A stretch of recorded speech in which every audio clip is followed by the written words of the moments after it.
അഭിനേതാക്കളുടെ സംഘടനയായ അമ്മയിലെ ചേരിപ്പോര് കൂടുതൽ സങ്കീർണമാകുന്നതിനിടെ അധ്യക്ഷ പദവിയിൽ തുടരാൻ വൈകാരിക നീക്കവുമായി ശ്വേത മേനോൻ. ജനറൽ ബോഡിയിൽ തനിക്കെതിരെ അതിഹീനമായ അവഹേളനമുണ്ടായി എന്ന് ശ്വേത രമേശ് പിഷാരടി MLAയോട് തുറന്നു പറയുന്ന ശബ്ദരേഖ ന്യൂസ് മലയാളം ഇന്ന് പുറത്തുവിട്ടു. തനിക്കായി സംസാരിക്കാൻ ശ്രമിച്ചവരെ കയ്യേറ്റം ചെയ്യാനും മൈക്ക് പിടിച്ചു വാങ്ങാനും ശ്രമമുണ്ടായെന്നും ഫോൺ സംഭാഷണത്തിൽ ശ്വേത വെളിപ്പെടുത്തുന്നുണ്ട്.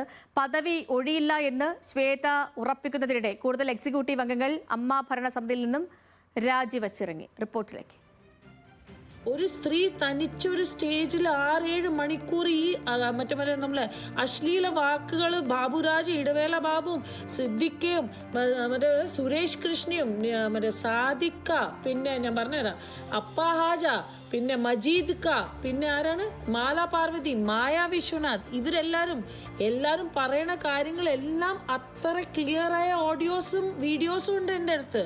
ഇത്തരത്തിൽ ഒരുപിടി അതിഗുരുതര വെളിപ്പെടുത്തലുകളും ആരോപണങ്ങളുമാണ് 42 മിനിറ്റ് നീളുന്ന ഫോൺ സംഭാഷണത്തിനിടെ ശ്വേതാ മേനോൻ രമേശ് പിഷാരടി MLAയോട് ഉന്നയിക്കുന്നത്. ബാബുരാജും സിദ്ദിഖും പറഞ്ഞത് മറ്റൊരു സ്ത്രീയും കേട്ടുനിൽക്കില്ല. തനിക്ക് വേണ്ടി സംസാരിക്കാൻ ശ്രമിച്ച കൊല്ലം തുളസിയുടെയും മല്ലിക സുകുമാരന്റെയും കയ്യിൽ നിന്ന് മൈക്ക് പിടിച്ചു വാങ്ങി. കൊല്ലം തുളസി അങ്കിൾ നമുക്ക് വേണ്ടി പറഞ്ഞപ്പോൾ അങ്കിളുടെ കയ്യിൽ നിന്ന് മൈക്ക് എന്തിനാണ് സിദ്ദിഖ വലിച്ചത്? അനൂപ് ചന്ദ്രൻ എന്തിനാ അടിക്കാൻ പോയത്?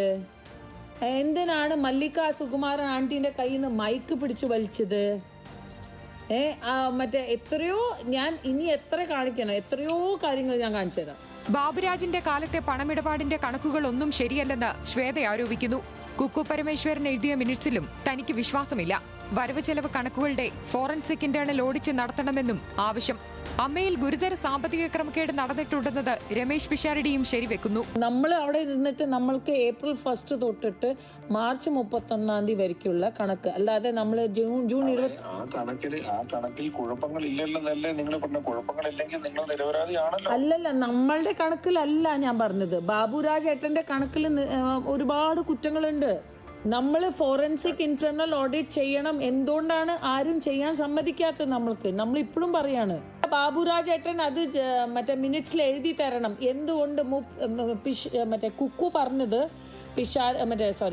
ബാബുരാജ് ഏട്ടനോട് ചോദിച്ചപ്പോൾ ബാബുരാജ് ഏട്ടൻ പറഞ്ഞു ഞാൻ എഴുതി തരില്ല. എന്നാൽ സാമ്പത്തിക ക്രമക്കേട് ആരോപണങ്ങളിലടക്കം നിരപരാധിത്വം തെളിയിക്കാൻ രാജിവെക്കേണ്ടി വരുമെന്ന് രമേശ് പിഷാരടി ശ്വേതയോട് ആവശ്യപ്പെടുന്നു. കമ്മിറ്റിയിൽ തുടർന്നുകൊണ്ട് കണക്കുകൾ പരിശോധിക്കുന്നത് ശരിയല്ലെന്നും പിഷാരടി. ഇതിനോട് ശ്വേതയും തിരിച്ചിവരും വഴങ്ങുന്നുമില്ല. സ്വന്തം നിരപരാധിത്വം തെളിയിക്കാൻ അമ്മയിൽ അവസരമില്ലെന്നാണോ പറയുന്നതെന്ന് ശ്വേത. നിങ്ങൾ കുഴപ്പമൊന്നും ചെയ്തിട്ടില്ലെങ്കിൽ പേടിക്കേണ്ട കാര്യം എന്താണെന്ന് പിഷാരടി. അങ്ങനെ തുടരുന്നു ആ തർക്കം. അധ്യക്ഷ പദവിയിൽ തുടരാൻ തന്നെ ശ്വേത ഉറപ്പിക്കുമ്പോൾ എക്സിക്യൂട്ടീവ് കമ്മിറ്റിയിൽ നിന്ന് ജയൻ ചേർത്തലയും കൈലാഷും ജോയി മാത്യുവും അടക്കം കൂടുതൽ പേർ ഔദ്യോഗികമായി രാജി നൽകി. സ്ത്രീകൾ വന്നതുകൊണ്ട് മാത്രം എല്ലാം ശരിയാവില്ലെന്നും അധികാരക്കൊതിയും പടലപ്പിണക്കങ്ങളുമുള്ള സംഘമായി അമ്മ മാറിയെന്നും ജോയ് മാത്യു. പടലപ്പിണക്കങ്ങളും പരസ്പരമുള്ള അധികാര വടംവലിയും അധികാരക്കൊതിയും ഇങ്ങനെയൊക്കെയുള്ളൊരു സംഘമാണ്. അതായത് ഒരു പാനലായിട്ട് ജയിച്ചു വന്നതല്ല, ഇത് ഇൻഡിവിജ്വലായിട്ട് മത്സരിച്ചിട്ട് വരുന്ന ആൾക്കാരാണ്. ഇൻഡിവിജ്വലായിട്ട് മത്സരിച്ച് വരുമ്പോൾ അവർക്കൊക്കെ സ്വകാര്യ താല്പര്യങ്ങളുണ്ടാവുക. അപ്പോൾ ആ സ്വകാര്യ താല്പര്യങ്ങൾ തമ്മിൽ ഏറ്റുമുട്ടും. അപ്പോഴാണ് പരസ്പര സ്പർദ്ധ വരുന്നു. കുറേ ആളൊക്കെ കോമാളികളായിട്ടുണ്ട്. അങ്ങനെയാണല്ലോ കരുതുക. കാരണം നിങ്ങൾ മാധ്യമങ്ങളുടെ ദിവസത്താണല്ലോ പ്രധാന വാർത്ത. നിങ്ങൾക്കും താല്പര്യത്തിലാണ്. അപ്പോൾ സ്വാഭാവികമായിട്ടും ഇതിൻ്റെ ഒരു അന്തസ്സ് പോയി. ഭരണസമിതിയിൽ നിന്നും കൂടുതൽ അംഗങ്ങൾ രാജിക്കൊരുങ്ങുകയാണെന്നാണ് സൂചന. പ്രാഥമിക അംഗത്വത്തിൽ നിന്നടക്കം കഴിഞ്ഞ ദിവസം രാജി പ്രഖ്യാപിച്ചതിനു ശേഷം അധ്യക്ഷ പദവി ഒഴിയില്ല എന്ന നിലപാടിലേക്ക് മാറിയ ശ്വേതാ മേനോനെതിരെ കടുത്ത പ്രതികരണവുമായി നടി ഉഷ ഹസീന ഫേസ്ബുക്ക് പോസ്റ്റ് ഇട്ടു. 10 മാസം കൊണ്ട് സംഘടന നാണം കെട്ട് നാറി. പാവം അൻസിബയെ കൂട്ടത്തോടെ ആക്രമിച്ചവർ വുമൺ കാർഡ് ഇറക്കേണ്ട. ശ്വേത ഭരണസമിതിയിൽ കടിച്ചു തൂങ്ങിക്കിടന്നാൽ വനിതാംഗങ്ങൾ ഓഫീസ് പഠിക്കൽ സത്യാഗ്രഹം ഇരിക്കുമെന്നും ഉഷ ഹസീന. ഇതിനിടെ അൻസിബ നാളെ മാധ്യമങ്ങളെ കാണുമെന്നറിയിച്ചു. വിവാദം തുടങ്ങിയതിനു ശേഷം അൻസിബ പൊതുപ്രതികരണങ്ങൾ നടത്തിയിട്ടില്ല.